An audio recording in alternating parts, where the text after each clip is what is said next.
محسن شوقي ظاهرة عملية تاريخية، مفيش حد شبهه يعني هتلاقي كل واحد فيه يقول لك ده فلان شبه فلان، فلان ده صاحب فلان، او فلان ده كده زي فلان. محسن لا، ملوش شبه، شخصية كده متفردة. وعلى فكرة محسن لا خسر حد ولا حد خسره. اللي عرف محسن عرف ثروة فرطش فيه ابدا يعني. وكنا زمان كان في شخص كان بيختلفوا مع بعض نقول ده خلاص ده خصم بعض العمر كله، تاني يوم قابلهم ماشيين في الشارع مأججين بعض. فالشخص ده هو الشاعر الكبير مختار عبد العليم. ده مش عارف تطلع عليا دي. بسم الله الرحمن الرحيم. أنا طبعا بعد الإخوة اللي أفاضوا بالحديث عن أخونا محسن الله يرحمه مش هقدر أضيف كتير عن سيرة الأستاذ محسن. الأستاذ محسن أعرفه من نهاية السبعينات، معرفة طويلة جدا.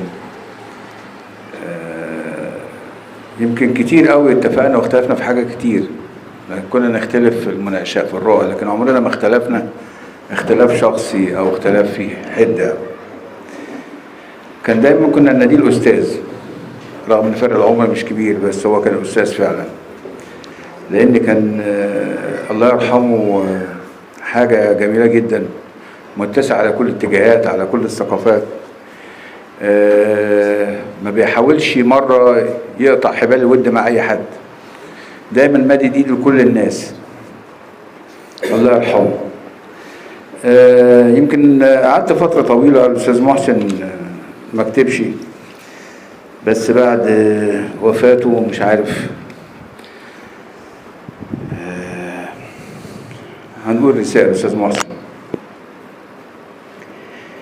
يا صديقي، الآن أكتب والحروف تهوي كسقوف من نحيب، كل صوت كان فيك مشرقا صار بعدك كالغريب.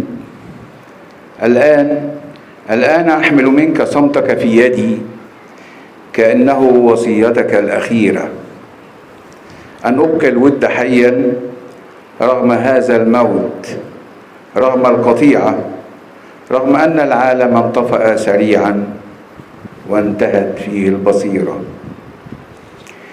يا صديقي، كل ما في القلب ينقصه الحضور، الناس تمضي في المدى وأنا هنا وحدي أدور بين أطلال الحكايات التي كان فيها صوتك المجروح نور.